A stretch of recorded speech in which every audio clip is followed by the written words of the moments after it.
Good evening and welcome to tonight's NGS cast. We have the teams of Maximum Frost and Lurk Patrol facing within D West itself, this being a tournament game. So this is the first round of eliminations for the D West side of the division. So we will be having these two teams coming up against, and I should have checked which seed number they are. Give me a brief moment. Hopefully so Maximum Thrust was the top of the pool at 1, while Lurk Patrol was at 8. We'll see how this goes. I hope that we can see some very good plays from from Lurk Patrol at least. Let's see if they can cause an upset. But right, before we get into it, we do see that Maximum Thrust doesn't like their B maps very much. They banned out both Battlefield of Eternity and Braxis Holdout, while Lurk Patrol a bit more varied with what maps they ban. They have an Alterac Pass for an A and a Cursed Hollow for a C. And that led us to Towers of Doom. As I say, with every match, I do not know who chose map pick or first pick. I don't look at it because I don't like to spoil myself for series, so I can go into it as blind as anyone else who happens to chance upon this. But right, let's not dally any longer. Let's get into the game. Prepare yourself for battle. Right, on the left-hand side, push wrong button. Professional! Right, now that I have that correct, on the left-hand side of Maximum Frost, we have Faculty on Illidan, Neon on the Inubarak, Diet Llama on the Cassia, User Error on the Anduin, and W Star on the Li Ming. On the right hand side, we have Quartznor on the Stukov, Harnik on what appears to be the Zul, Gunny on Orphea, Satan Saves on the... can't remember what that's called, Melganis. I've accidentally pushed a button, Lord help me. On the Melganis, and Hyde F on the Chromie. And it looks like we're just going to have your general trade of waves. And yep, we do see that the side of Lurk Patrol does clear that much faster. Neon does go to sleep, however Santa Saves doesn't really commit to anything as we just see safe plays happening from the beginning. And Li Ming Orb going through, not quite finding anyone, very unfortunate. We see rotation happening down. Neon dives hard for the Gunny on Orphea, however not much is found. And actually takes a decent amount of health and damage in terms of themselves. Not ideal if you are the right hand side, the left hand side's tank. Sorry. Give me a moment as I just push some buttons over here. Move back up here. Right, we do see camps being taken now. Again, these camps very important within this map as they are essentially another win condition. Almost. They make it at least easy to win, as getting these structures down is very vital in controlling this bottom lane. We're going to briefly look at the talents. We do see that Satan Saves is actually going in before I look any further. It does get Diet Llama stunned and slept. However, we do not see the damage quite to follow up. As I was trying to say, we do see that Illidan went Unending Hatred at 1, as well as Cassia with the Thunderstroke on the right hand side. The only second talent to note is Deep Breathing on the Chromie. Neon goes in very low, all of a sudden it's going to get melted, but doesn't actually go down. Be interested to see if a simple change to Stukov, such as the Lurking Arm Talent at 1, Low Blow, would have changed things. However, they did go the Reactive List Force. Neon diving it again on low health. It's not the biggest burst here, and wins a lot of sustain, and we do see the Nubrak going down. Maybe just to get too... maybe just getting a bit too aggressive. Hello. Hey, it's Shakira. Well, I ruined that name pun for you, but oh well, here we are. Right, we do see just some more poke coming out, just to mention, as always, off-lane doing off-lane things. We do see not a talent advantage, but a level advantage currently going over for the side of Lurk Patrol.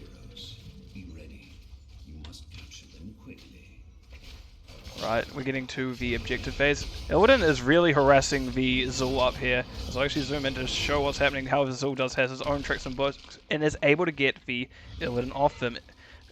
Zul doesn't quite win a straight up fight against Illidan, Illidan does a lot to definitely harass and does a lot of damage actually. Because a lot of Zul's damage comes from auto attacks, Illidan's evasion will stop that from happening, and we do see that as just some posturing happening up here. Right, again, we do see posturing also down in the bot lane. Satan Saves goes in very deep, does get the sleep off Cassia. Neon does not quite hit their stun, and that will be an auto taken by both the top lane, so that is 4 shots on each core. Satan Saves getting relatively low. Neon, however, as actually managing to avoid a lot of damage, we do receive a spell armor on them. The bonus 60%, especially into this double mage setup, means they will be saved a lot of health over this course of period. Excellent dodge of a stun by both Diet Llama and Neon. Neon does try to dive in, loses a lot of her health for it. That Chromie getting that deep breathing on Neon does a lot of damage. Diet Llama also getting very low. The CC from the Mal'Ganis doing a lot, but however, we do not see them going down. They're able to back out safely. Gunny gets stunned, doesn't quite get hit by the double stun, and that is the Anub'arak going down on the side of...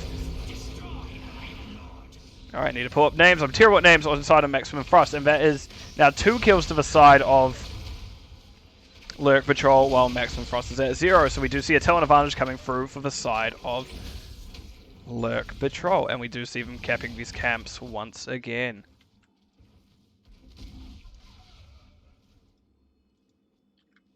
This thing's being very passive currently. We're just going between the normal motions of running it down and then playing safe, running it down, playing it safe, running it down, playing it safe. But now we do see that the side of Lurk Patrol does want to push in here. W Star gets hit, gets rewound into the silence, and that will be the Li Ming going down first. Excellent ult usage by the Chromie there. I don't see this talent picked up very much. You don't see the temporal loop coming up very much, but in the right circumstance it can be deadly, and that's the Li Ming was not able to escape at this current point in time. And again, we see these sappers being taken. The sap is very important, just to reiterate for anyone who is new and is not familiar with the game. Does bonus damage to structures as they blow up of them. And the goal of this map is essentially get one of these bottom 2 towers. As these 2 towers down here are basically key to winning the game, as they control an entryway to both bottom and mid, like these altars coming up now. To briefly look at talents, we do see 10s are coming up very soon for the side of Lurk Patrol. Sensaves is going in deep once again. Mal'Ganis does a lot of CC. Has a lot of self-sustain. We do see him able to get out. Thank you to Court Snort. It's adding that extra survivability. Thank you to their physical armor they give thanks to the level 4 talent.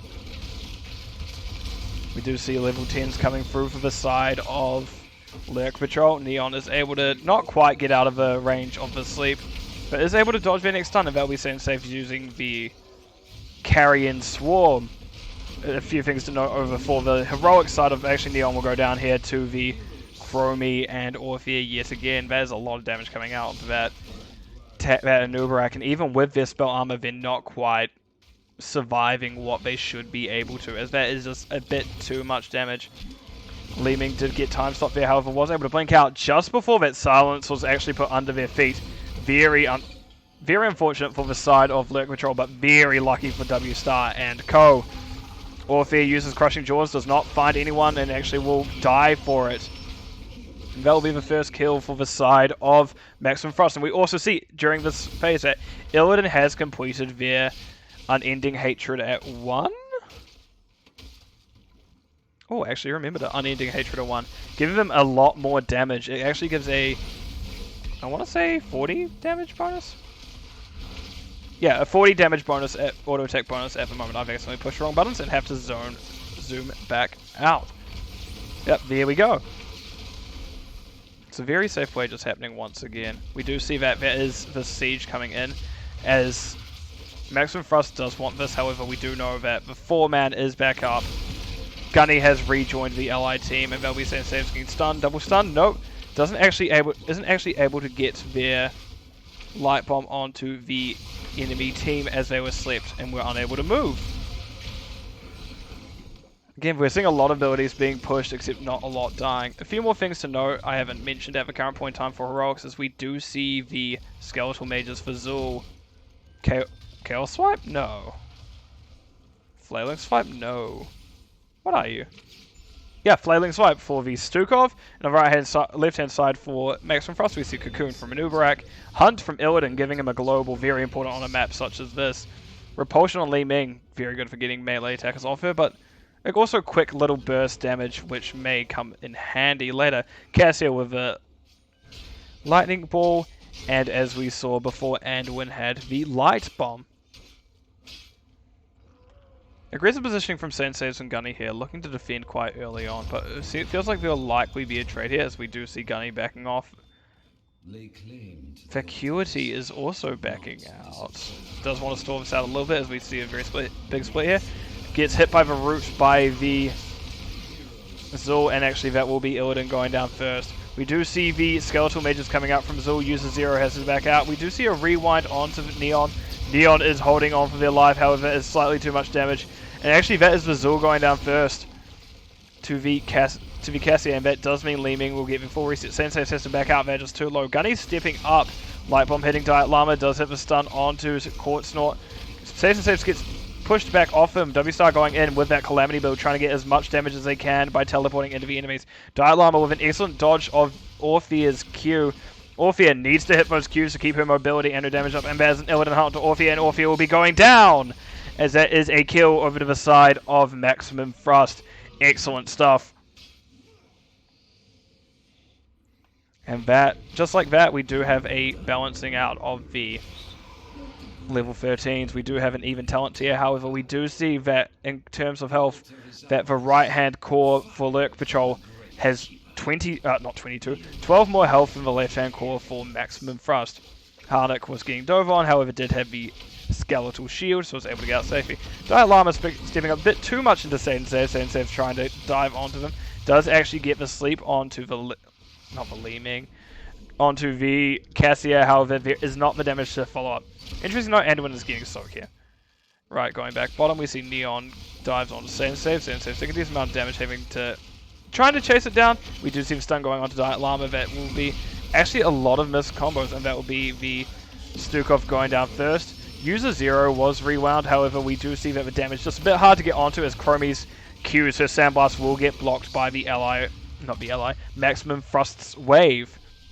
And that will be a double kill over to the side of Maximum Thrust. We do start to see them stabilize here. As we see them call for that siege camp. Once again, very important, we'll actually get majority of this keep down. And considering this is a single altar phase bottom, that is vital. If they can get that down and control this area, that will be very difficult for the side of Lurk Patrol to step in to contest this. In fact, they may even choose not to contest this. And that is what I was afraid of. That is this bottom altar being called to spawn right now, 30 seconds away. Orphea will be respawning in time. However, I want to see how Lurk Patrol decide to handle this situation, as it's not all hope lost, but there is definitely a correct, and there's definitely some correct choices, and there's also a more incorrect choice. I do wish Maximum Thrust held up a bit here, as they are a bit more brawly and should be able to defend this. So we just see this fort going down incredibly quickly. The Chromie just pumping out damage on it. Their shots from this bottom altar does actually get out on it in time and will hit the core. Red team essentially did what I thought they were going to do. However, they just didn't quite do it fast enough, as Gunny... Orphea doesn't have the best siege as is. They did try their best, do not get me wrong, but Orphea doesn't have the best siege. Neon, once again, seems like a bit of miscommunication. Actually, we see Zul taking down the...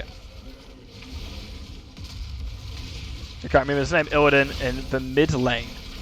And that will actually give a lot of soak pressure over to the side of Lurk Patrol, as the offlaner for Maximum Thrust is dead. That is essentially 2 lanes-ish of soak that is being missed, and we do see actually Harnik pushing in this top, as we do see the Curse Strikes build. If you don't know what Curse Strikes build is, auto attack, very quick, do many damage, more thing hit faster, more thing hit, more heal. That is the run it down way of Zul. Simplified into about 9 words. Hit many, swing fast, do damage, 6 words even. You are welcome for that math. We do see a rotation coming on to Harnik. Harnik is just overstaying quietly too long. We see Hunt coming out from Illidan, that will be them getting stunned. Root following up, that will be actually Harnik going down to the 5-man gank onto the Zul by Maximum Thrust. That is even worse timing, in fact, as they will not be up in time for this altar phase. This altar phase, very important, as it will actually let... Oh, Chromie taking a lot of damage, there's Chromie going down. Neon does dive, hits only 7 saves. Court Snort was a bit too out of position for anything to really follow up. However, we do see allies trying to creep onto him. Court Snort step back ever so slightly. They will actually be able to escape by the looks of it. Gunny trying their best. Actually, Gunny on Orphea. Orphea is actually one of the best heroes to 1v5. If you can hit your abilities, you can survive a long time. However, it is just slightly too much damage for him. We see Illidan channeling the right-hand side. Lurk patrols altar and will choose to back out immediately. Orphea cap channeling this mid, and this looks like to be a very costly objective phase for the side of Lurk Patrol, as Maximum Thrust are now going to be back in the game, and in fact even in the lead by 5 whole shots. We do see once again this bottom altar will be pressured by this not altar, this bottom keep. Yeah, this okay, mouse, calm, chill. Okay, we will see the spawn keep being pressured out, and we will see it converted by the side of Maximum Frost. However, once again, we don't see any strong defense as Illidan is currently doing this siege game. And actually, no, now we're looking at, we do see that Maximum Frost is considering setting up a 6 cap. For those who do not know, a 6 cap is essentially when all 6 altars are controlled by when all 6 buildings, all 6 structures, whatever you want to call it, is controlled by one side. There will be a constant barrage of damage coming through, one shot at a time. And on this map, that can add up very quickly, as it's about 1 every 5 seconds, 4 seconds I believe. And if you know anything about MOBAs, a second, even 5 seconds is a very short time. A 60-second cooldown in a heroic is considered short. Imagine how short one shot every 5 seconds will feel. And now we do see what I wanted to see earlier. We do see that Maximum Frost is trying to defend this ultimate, trying to push these sappers in. Gunny doing their best to dispatch of them. We do see a second one going down, and we should see... No, we don't quite see the third sapper going down.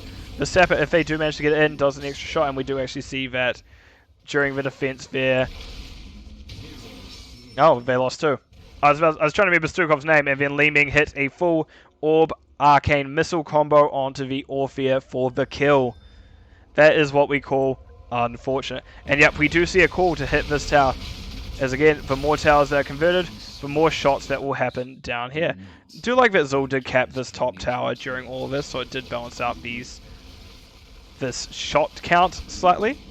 So we do see that now, if this altar is channeled, 5 points will happen to the core.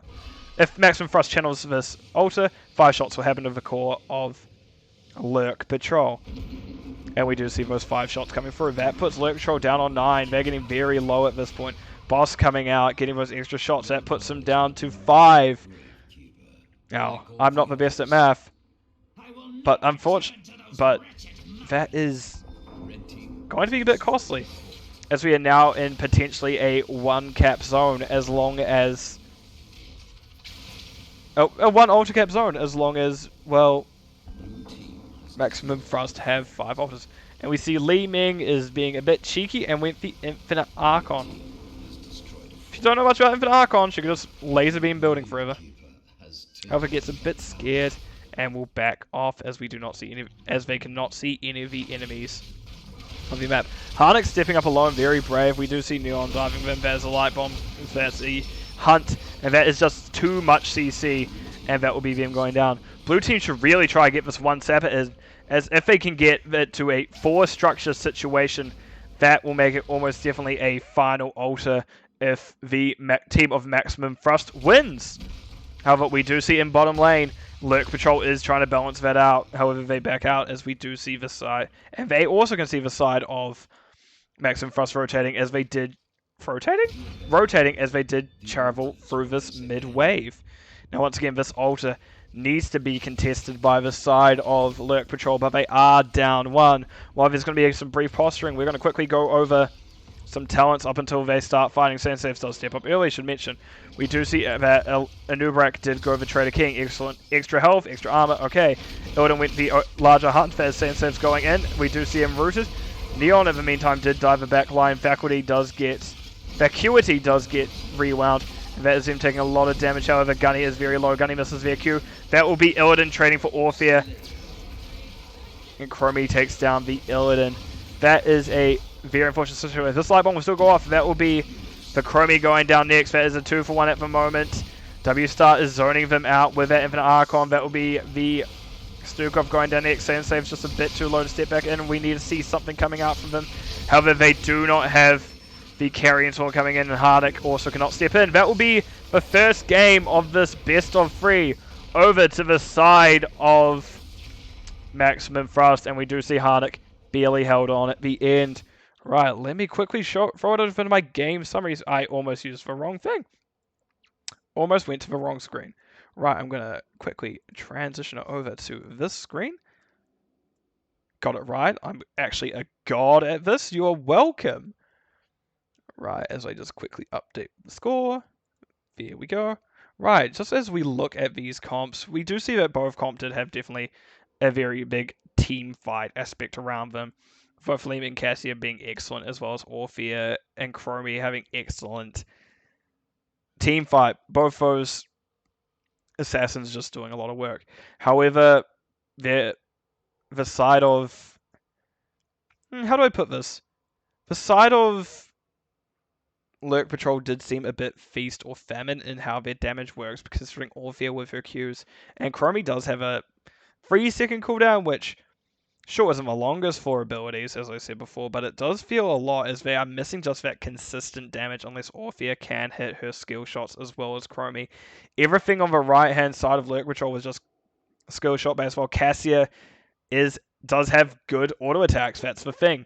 That may have been the factor there, is just that extra consistent damage. However, I say that, but Li Ming, 82k hero damage is just so much more than what either the Orphea or the Chromie pumped out. And actually, doing some quick math, that is almost as much as both of them combined. Not quite something you want to see. Illidan did very well to keep up with Soak with Zul. However, Zul did have 6k Soak experience over the end, as well as 200k more Siege. However, unfortunately, that did not matter, as Illidan just did a bit too much in the team fight, being able to take out an Orphea.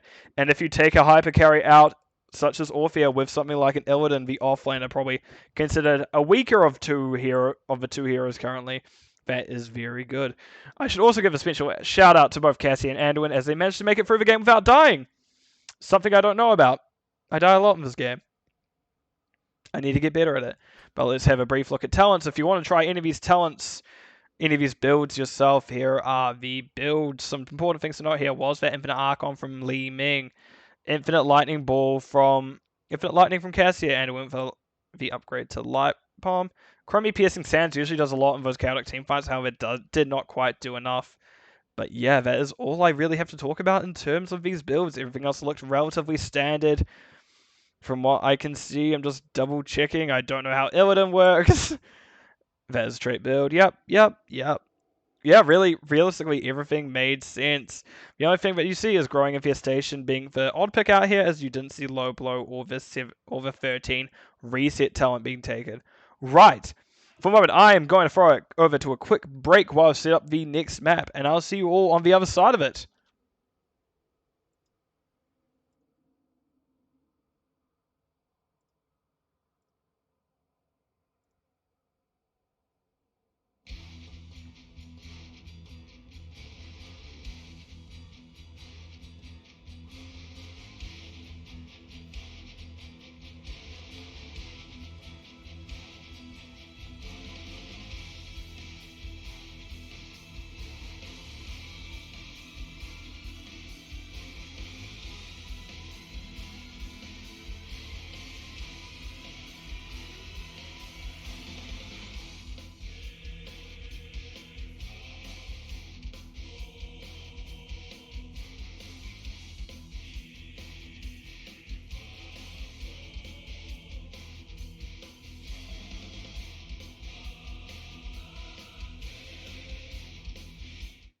Right, I am back, and we see that we are indeed going to Infernal Shrines. As I always like to state, I do not know who has, whether Lurk Patrol went map pick or first pick, as I do not like spoiling the series for myself. Did you hear that? We shall prepare ourselves for battle, and that means it is time to head on over to the game. As I click the right buttons, I've only gone and done it like the champion I am. Right, on the left, left hand side of Maximum Thrust, we have Vacuity once again on that Illidan. Neon on the Blaze, Diet Llama on the Greymane, W Star on the... Oh no, Kael'thas and User Error on the Brightwing. On the right hand side, we see Send Saves, I should say of Lurk Patrol, we see Send Saves on the Diablo, Harnik on the Leoric, Gunny on the... someone who doesn't actually use guns. It is a... I can't remember her name. I was trying to stall time, but didn't quite find time. And actually, we do see Vivala, that's her name, take out the Illidan pretty quickly. We see Hyde F once again on the Chromie and Court Snort once again on the Stukov. Right, we do see that Leoric has gone up early into this top lane. Actually, this is probably a better map for Illidan as well, as they are able to single soak a lane, while typically you see double soak happening from the 4-man as they rotate between mid and bot to try to get all experience and the globes. We do see that rotations have been mucked up a bit. W-Star now in a very dangerous position, does give a light bomb, not a light bomb, the living bomb onto Sand Saves, however, does not really follow up much more. And we do see actually double soak coming out from Leoric during this phase. We do see a slight soak advantage as this side of Maximum Thrust is missing this mid wave. However, with experience changes, they do drop experience globes, albeit after a few seconds, the experience globes drop to only giving 25% XP as opposed to their normal 4%. Neon gets swapped in, gets a wonderful stun off to both Gunny and Sand Saves, meaning they're able to get out. Oh, out! Good work, me. Having a brief moment of cracking a high, some would say. Cracking a high sounds like you're doing drugs, but my voice decided to break. That would be a better way to say it. Right, having a brief look at talents while we're getting this posturing once again. I'm going to zoom further out because that's sometimes needed. We do see Illidan once again going to that Unending Hatred. We know how, and some people should know, how important Unending Hatred is to complete. It is essentially making Illidan a proper hero if you are going this auto-attack build. Excellent for dueling. We do see on the left hand, we do also see that Kael'thas went the Mana Addict, which is a quest where each globe collected will increase their maximum mana total, and once they hit 20 they can use Mana Shield, which gives a shield equal to their... shield with health equal to worth their mana? Probably better ways to phrase it, but hey, here we are. Right, on the right hand side, in terms of quests, we do see Chromie going Deep Breathing, we do see Vivala going that Fire at Will, something that was very popular for a while but was nerfed over multiple patches. So the build is weaker currently, however if you are an alter phase or an alter map such as this, where you have many minions spawning on this objective, that extra wave clear, the extra damage from the W will end up stacking up and will doing by either clearing those minions, making it easier to clear the objective, or making it so that the, well, enemy of Maximum Thrust will die faster, ideally. I've zoomed in way too far. We do see that just still with these comps, the waves of Maximum Thrust are going down quicker. We do see Sand Saves getting a charge. Does not get a stun of a charge, but it gets a flip stun. However, Neon more or less just kind of eats the damage, as Blaze is kind of good at eating damage, in all honesty. We haven't seen him as in the main tank position as much recently. A lot of people have been preferring him as offlane. That's because of the extra zoning he can do with that stun charge with those oils. But also, he has one of the best abilities to soak as a tank, being one of the only tanks able to double queer at the time. Rest in peace for Joanna double queer build. You will be missed by like 2 or 3 people. I'm not one of them. Jo is a tank. She is definitely a tank now. She can't offlane. Don't at me. She's not very good at offlane. Do not at me. You see Neon wanting to press him. We do see a charge coming out onto Leoric. Leoric eats a charge just because he is indeed a tank. W-Star is considering going in. Vacuity going in on Gunny. Gunny having to back out as well as Vacuity. Phase Shift comes out to Vacuity, giving that extra 30% bonus on healing. W-Star presses in, gets the stun off to some way to still postpone off going. Excellent stun onto the... I can't remember his name. We just see Gunny getting run down by Vacuity. However, we just do see a lot of the red side of Lurk Patrol getting lower and lower and lower, as we do see that Stukov isn't quite keeping up with all this AoE damage. Something I haven't seen much about Stukov. Stukov, very good AoE healer, especially into things such as Kael'thas Living Bomb, such as Greymane's Flask. But however, they just weren't able to keep up, and we'll see this first objective like we go over to the side of Maximum Thrust, as we're at 2, we're at 1 left, and that is a Frozen Punisher. This is not what you want to see in the early game if you are defending against this, but you love to see it if you're attacking with it, as Frozen Punisher is able to turn off buildings with their special ability. And we'll see that coming out now. These 2 towers here will be frozen out, meaning that there is free siege will be happening by the side of Maximum Thrust, as the buildings are unable to clear either minions or attack the enemy heroes. We do see this Punisher slowly hitting the fort, and we do see now this fort being frozen. Ooh, Neon not quite close enough with a stun. It does get targeted by that fort, as if you hit someone while you're under the fort range, you'll get hit by it. Diet Llama getting dove on by Sensei. Sensei did get a decent stun off, however, the positioning and movement of Diet Llama was just good enough to get them out. Illidan running it down. Just going to point it out. Illidan running it down, folks. Meanwhile, the Lurk is going down to try at least slow down that push. Maybe not stop it, but slow it down, as Vacuity did back out. We do see both Diet Llama and W-Star pushing this in, and I want to actually see, is Diet Llama going to be a good friend of mine, or am I just going to go boring? Yes. This Greymane is a good person. Wizened Duelist, for people who do not know, is usually considered a bit of a meme talent, but ultimately, if they feel they can play safe enough and get the damage up on it, it can do a lot by the end of the game, up to an extra 30% damage on auto attacks. That may not honestly sound like much, but the thing about Greymane is he can also get other abilities that buff that auto attack damage harder gets out with that Wraith Walk.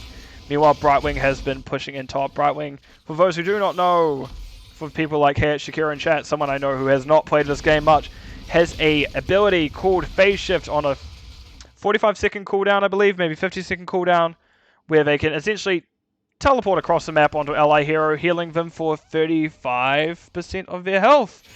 And with, 35% of their health. Except we see an Emerald Wind. Very interesting for point control. Should be able to push people off the objectives. And actually we do see heroics coming through from both sides, so I'll quickly run through them. We see Bunker by Blaze, a very important ability, is actually able to dodge a lot of damage of that. Pyro by Kael'thas. Love it. Hunt by Illidan, again, just seeing those globals. And actually, we do see an invade on the side of Maximum Frost here, and we do see Illidan is getting that quest off, meaning that they should be able to trade in people much easier. We see Harnik is now struggling a bit more with that Illidan. Ooh, it was done just fast enough. That is an excellent Emerald Wind by the Brightwing, managing to keep everything off him. That is the Vala going out first, both for Greymane and the Illidan. We see Illidan, Greymane just diving that backline. Illidan has to back out. Illidan does not. He doesn't have any stacks. It doesn't matter. It was a Greymane backing out, but Greymane was not able to get any stacks on the Wizened Duelist. It is again, if you're staying in human form, a bit harder to stack, and you lose half your stacks on death. Other heroics to point out is the go for the throat on Greymane, as I already said actually. Okay, so as you just touched on the right hand side of Lurk Patrol. Lurk Patrol, we see the rewind by Chromie once again. Did not like it as much there. I may have actually preferred to see a Slowing Sands in this instance, just because Slowing Sands has excellent zone control, and these objectives, if I'm going to look at this bottom one, essentially has 3 entryways, which 2 are already covered by these hourglasses. So you can put these Slowing Sands here, and that makes essentially a very difficult route to pass through. It means you'll guarantee that the side of Maximum Frost would go through these 1 of 2 choke points. We also see Rain of Vengeance from Vala, extra stun. We see Entomb from Lurk, just a trap. Neon gets stunned, actually gets stuck in the bunker, not the bunker, the Entomb, and will go down first to the Chromie Falling Sands. We do have a rewind going out as Vacuity ends up back there. It is able to do a relatively good dodge, actually, going back into the team. Something that's not usually expected. Most people expect the rewind target to be run away. Excellent stun by W-Star, hitting the Diablo right as they try to charge him. However, Diet Llama will not be as safe as Sensei just runs up, picks him up, and throws him over his shoulder. However, not much of a kill is found there. A few more things to note is Diablo's AoE APOC, as well as Flaming Sight once again from Stukov. I'm going to close this just for ease of seeing what is happening. We do see that on the altar, the shrine, Lurk Patrol has caught up in terms of numbers. However, we do see that Maximum Frost has that talent advantage. That extra ability should do a lot. Vacuity gets dove on by a lot of stuns actually by Sensaves, by Gunny's Q, and we do see Vacuity trying their best, but will be going down first. Blaze trying their best to get down Sensaves. Court Snort has to use that flank swipe. Excellent Bunker does clean that rewind. We should see the Blaze getting out soon. Doesn't actually have a stun up, so we are seeing both Hardik on the Lurk and Hyde F on the Chromie, barely getting out at this current point. Very unfortunate for the side of... Oh, that's an excellent stun on save saves.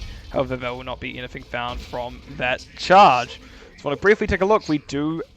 Oh, yep, we do see the charged collision course taken by the Blaze. For those who don't know about collision course recently got a bonus to its damage and does a lot on Blaze's rework. However, if you miss the charge, doesn't quite do anything. That's a good double. That was a very good in-tune by Lurk. However, Lurk will be going down first. Sensei took a lot of damage. Thing about two people being in close proximity is that there is a Kael'thas on field. Kael'thas can use his living bombs, which for those who do not know, if someone is near enough when it explodes, it will spread to you at maximum once, unless there is a talent chosen at 20, which can make the bombs spread infinitely. Hello, Lich Queen. I hope you are doing well this evening. Well, I guess it's almost morning for you, considering what Eastern Standard, or at least Eastern Daylight Time is. Oh, and we have Araka. Wonderful to see you both. I hope you are doing wonderful this evening, morning, afternoon. Definitely not the afternoon bit, actually, now I think about it.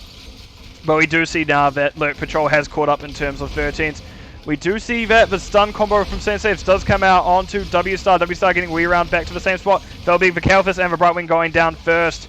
And that was a good entering of the bunker from Vacuity. Vacuity does get hit by the Leoric swing, and that will be them going down to both the Creepy Hand and Gunny's W. You don't know, it might be afternoon. I'm pretty sure it's not afternoon anywhere in America, and we do also see a Defying Peace in chat. Welcome, welcome, welcome! Save's getting excellent stun out into Neon. Neon, however, too close to the gate, is able to walk out, does not have to pop their trait, and actually does not have Pyromania back yet. That's very unfortunate for them, but they did actually manage to get out. Oh my gosh, everyone's disappearing now. Wonderful to see you all. We do see this camp being taken now. The Maximum Thrust camp being taken by the side of Lurk Patrol. Very good to play. I like it, and actually that one fight we did see almost a tail and a half of damage being taken by Lurk Patrol, being catch up. Gunny is getting hit by that Pyroblast and will go down even with Spell Armor. Diet Llama does have to back upwards. Neon doesn't quite hit Quartznork with the charge. Quartznork does throw out that Flailing Swipe to try to keep the enemies off him. However, W-Star is mounted. Does not quite hit the Flame Strike. Should we tell him that? Tell him. I know about that, but I thought you were in America. Is Raka in America? Oh no. Well, I'll find out one way or another. Anyway, back to the game. Neon is, as I said, Blaze has excellent wave clear by themselves, and we do see him pushing in. This will likely be this mid-fort taken, which, yeah, is still good for that passive experience XP. It's good to get those catters coming through, and we will actually see them pushing further through this lane. Well, I did the thing. I said something, and then they immediately decided to go elsewhere. Why do I do this? Every time I say, oh yeah, this is likely, not every time, but a lot of times when I say this is likely to happen, that one thing does not happen. And actually, we will see Illidan go into the spot camp in the meantime. Yeah, looking at this Kael'thas, and it does look like it's going to be into the infinite bomb build. 12 stacks from Wise and Duelist so far. Illidan needs to finish this off early, otherwise they do need to leave. And they did see the enemy team of Lurk Patrol coming through the wave, so they did choose to back out. Very wise, considering that, well, one Illidan versus a 5-man, including something such as Diablo, probably not going to go well for the Illidan. Just throwing it out there. Meanwhile, we do see the side of Lurk Patrol rotating up as a 5-man, so we'll meet. We do see Sensei actually is a bit too early. Good thing to know about Illidan is they do have Hunt currently off cooldown, so that Hunt ability should be able to get them in early enough. Gunny does not quite actually get hit by a Pyroblast. Sensei does hit the stun combo up onto W-Star. W-Star having to put the mana shield and doesn't quite live as Harnik just swats them with their mace. Diet Llama did get rewound. We see Illidan hunting in on Gunny. Gunny getting out barely on any health. And that will be the Illidan going down next. Stun hits the Stukov. That stun charge doing a lot of damage now. And that will be the Chromie going down last within that fight. Harnik trying their best to use their trait actually just to get off cooldown sooner. Off cooldown? Why do I call dev timers cooldowns? I will never know.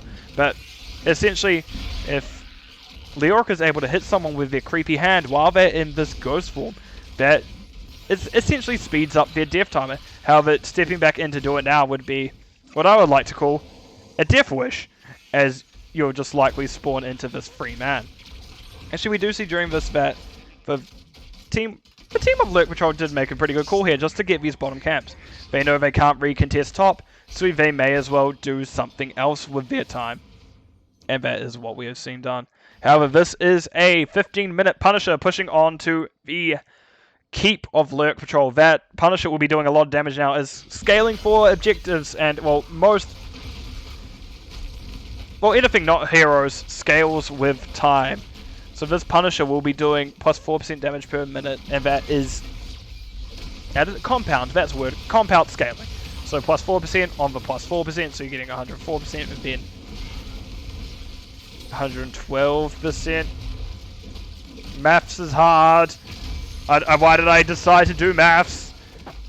Let's not get into that too much. Illidan is split, I should say, from the side of Maximum Thrust. So Maximum Thrust is actually not choosing to stay. They know they may not be able to win that 4v5. So they want to play just safe until that point. Looks like Sensaves is wanting to aggress on this camp. W-Star steps a bit too much. No one is actually wanting to contest this, as even Blaze chooses to step out.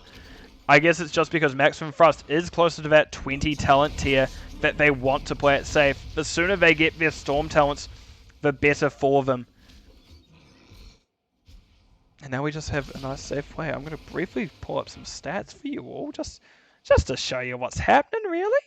We see Stukov's done actually decent amount of healing with 77k compared to Brightwing's 58k, so definitely in the Illidan side favor. However, we do see Lurk doing definitely a lot of soak. Sensaves is stepping in. Neon does hit that stun early on.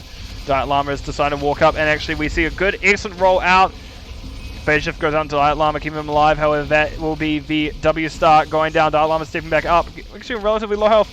Sensaves is getting hurt by everything. Diet Llama gets in the bunker, tries to try to get out. Neon is time wound back into the fray. Sensaves taking a little bit of damage, but does ultimately take the Greymane down, and that will be a 2-for-1 for the side of Maximum Thrust, as I believe they did not quite get their 20s in time for that fight, as it was not fully chosen. We do see on the side of him, we see Burn Notice from the side from Blaze, something you don't see picked up as often, so very interesting. Interesting is one of my favorite words, and if you know me, you will know why. Illidan backs out. I'm just like, there's this hourglass here, but Illidan somehow didn't scout with his sweeping strike, which you don't know is a kind of on-the-ground ability, and it will hit those hourglasses if it happens to go over them. Very unlucky he didn't find it at first, but fortunately for him, he was able to get out. Right, to catch up on the other 20s, we do see the long-range hunt. Nowhere to hide from the Illidan flamethrower from Kael'thas. So while I thought it was going to go that full bomb build, they do just go the long-range flame strikes. Yes. We see Hunter's Blunderbuss from Greymane, who is currently at 8 stacks of the Wizened Duelist, as they were reset from that last death, and intensive wins from Brightwing. So more Emerald wins. Could be very interesting to see how this breaks up a fight.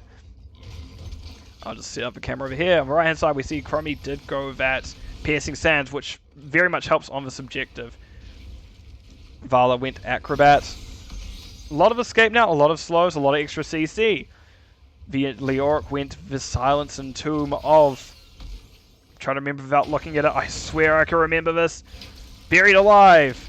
While it shortens the cooldown, while it shortens how long the Entomb will be out, it does indeed add a silence throughout its full duration. Hellgate from the Diablo, and the Stukov went Controlled Chaos upgrade. Illidan is looking to run it down. I don't know what's happening there.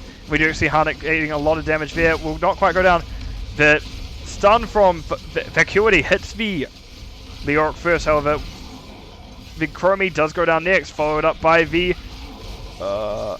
Diablo. We did hear the Go for Throat coming up there, did get the reset, and that will be Vala taking down the Illidan. However, Brightwing does manage to take down the healer counterpart of the Stukov. Now, if all heroes for to be alive still for a defense, Vala isn't the worst by any means. She does pretty well into to at least getting rid of the Punisher. She does a lot of damage in a very short amount of time, and that is another Mortar Punisher. The special thing to notice about the Mortar Punisher is that, while I did say before that everything that is kind of environmental as opposed to heroes scales at 4%, except for one small thing. These mortars here scale at 5% per minute. So essentially at 20 minutes, that is a lot of extra percentage scaling. Essentially, you've had, well, 20% extra worth scaling. Harnik gets jumped on. The Mortar Punisher is deciding to go for a little walk away from its original lane. However, it is deciding to go to core, so it's basically ignored that building. So we may actually see aggression coming out from the side of Lurk Patrol. Lurk does use that Silence and Tomb, and we do see W-Star and Dialama getting very low, and we see a lot of people just bunkering up in the bunker. They do not feel safe. There will be W-Star getting charged and going down next. Thank you to the Silence and Chromie. That is already 2 heroes that you did not want to lose from the side of Maximum Thrust, especially the Greyman. Greyman has a lot of burn for buildings, and they'll hit another building way out. Gunny does get hit by the Vacuity's Hunt, and that'll be Illidan diving further on them. That was... I got confused there. User Arrow ended up where the Illidan was, while Illidan got recalled back. Briefly thrown off. We do see User Zero taking a decent amount of damage from that Chromie stance. Neon, there really isn't much point saying, as we do see that still the side of Maximum Thrust is down 1 player, as it is currently a 3v4. Lich Queen, I know you're not in Taiwan. Don't lie to me. I know you're in Canada.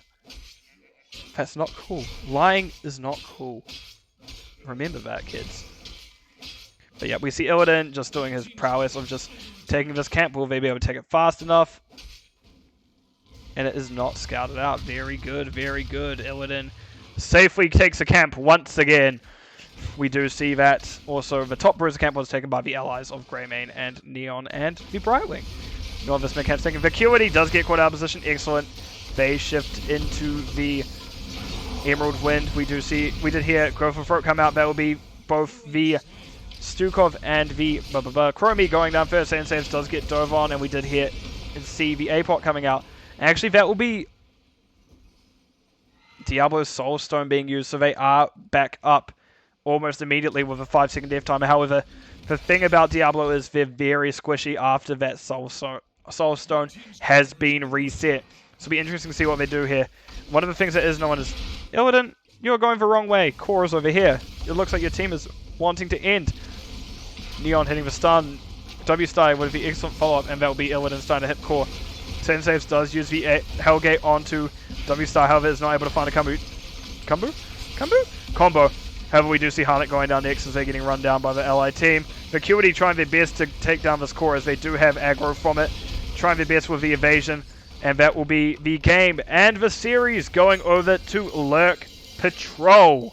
GG says both sides as we see Maximum Thrust go to win the first round of their playoffs 2-0. Right, let me throw over the game summary screen and we'll talk about stats and heroes and comps and what have you. Right, I've already got talents up, so I guess we are doing that first. Yeah, so I was actually talking about comps. So once again, that Illidan actually showed off to be quite strong in that offlane, especially because on this map in particular, the offlane can stay to one lane more or less. However, we did see Leoric did split for that double soak. They didn't quite have the speed they needed to as they went, I believe that's paralyzing? Yeah, paralyzing rage as opposed to the normal, I'll show stats, be patient. As you usually see the Neo Peasants being taken out, so they didn't quite have as fast wave clear. Meanwhile, I did like the teamfight comp that both sides brought. I did like that both Vala and Chromie are excellent on objectives, but once again, Illidan was just diving people such as Chromie, such as the Stukov, and those heroes under a lot of melee pressure do not do well, as Chromie needs to hit her skill shots, and that becomes, for a lot of people at least, much harder when people are in close. Even Stukov does need to hit those up-close skill shots, and Illidan just kind of can't ignore that with evasion. At least you can ignore auto attacks evasion, and it looks like they went the extra cooldown reduction on the evasion. Interesting. So they did have evasion up more, meaning they're avoiding less auto attack damage, and we did also see the Diablo go into that auto attack build, so they're taking even less damage from it. Also, Greymane, 7 stacks of Wise and Duelist by the end. There was actually pretty good blow up from the side of Maximum Thrust, and we did see that come to basically pay off, as we did see Blaze did go that auto attack build, but that charge at 13 just does so much upfront damage that Greymane is able to finish off kills with Go for the Throat, which is, from, as most people will know, an execute style ability. If they manage to get it off, they will get it reset, and just with these inner living bombs going off as well, there's just a lot of extra damage that just Stukov couldn't quite sustain for again. Right, now a show off everyone's favorite of talents. Not talents. Stats. We did see Stukov did actually keep the lead over Brightwing in terms of healing. However, as I said, there was actually quite a bit of burst from the side of Maximum Thrust once we got into that late game. And Stukov is not actually one of the best. Stukov, while he does have good healing, do not get me wrong, he is one of my favorite healers at the current point in time, he does not have good burst healing, especially as they did go the Biotic Armor instead, which, yes, deals a lot with Illidan and Greymane, 2 heavy auto attackers, basically permanently reducing their damage by 10% across a lot of instances. I need to check something. Okay, it was Pox Populi. So while they did reduce that damage by a lot, however, just the lack of burst healing into what essentially was a pretty bursty style comp in all considering. Sure, they had a lot of sustain, but has a pretty good burst on the side of Maximum Thrust, meant that there was just a bit too much single target damage, funnily enough to say, for the side of Maximum Thrust for the Stukov to heal. I've just read what Raka says. I'm not big enough to ban anyone, but I'm very much considering it. Let there be a warning. Stukov is not a Protoss. I am assuming Raka means the Stukov. Right, Brightwing, however, I should say, does deal with burst a lot better, and we did see them save a few members from the side of Maximum Thrust, just enough to basically keep the Maximum Thrust in the lead in terms of health totals throughout that match. A few things to notice. It's definitely closer on damage this game, as Vala was actually getting quite stacked by the end of it. As we did see, 62 stacks of Fire at Will is nothing to sneeze at. That is 124 extra damage, I believe. Okay, plus for 40. So that is 162 extra 164 extra damage, which does stack up a lot. However, we did see the Califist did go over those living bombs, which goes off relatively well. Right, and just as I said, Greymane did keep up with that damage on the Kael'thas, while Chromie did not quite keep up. I do have to say I was impressed by Satan Save's Diablo. It did a lot in a lot of those teamfights, did find some picks, did have that CC. However, Blaze did just interrupt them for slightly too long both times. As if a stun hit, we typically saw... The thing about Blaze's stuns is they last quite a bit longer than a lot of other tanks, so we did see when that stun hit, usually someone would go down following it. But right, that is about all I really can say for stats. I'll just drop it over to talents once again if you want to try any of these builds. But as I should say, there are definitely some interesting picks here. We don't usually see Wise and Duelist. This W build at 13 and 16 isn't quite as popular, especially with, or if it is usually picked, it isn't usually with that 20. It is usually chosen with the I can't remember what's called. The AoE armor talent, I'm just going to call it. Creepy hand that give 40 armor if touch. That's probably the worst way to say that sentence, but I have said it. And Acrobat also very interesting for the Vala's build. But other than that, I will throw it over to the map view screen as I just push buttons. And I would like to thank everyone who came along for coming along. It's been a pleasure having you here. And to anyone who watches later, whether it be the VOD, well, it obviously will be VOD, whether it be on Twitch or YouTube, I thank you greatly for watching. That is all for me tonight, as I am getting quite tired. So I will wish everyone who is in chat a good and anyone who watches it a good morning, good afternoon, or good evening, depending on where you are. I see someone saying, "Oh, but I do have to be up early for work, and it is almost 10 p.m. I'm no longer a night owl. I've been turned into a morning bird, and that is weird for me." Anyway, that will be all for me, and I will see everyone or anyone in the Nexus. Goodbye, all.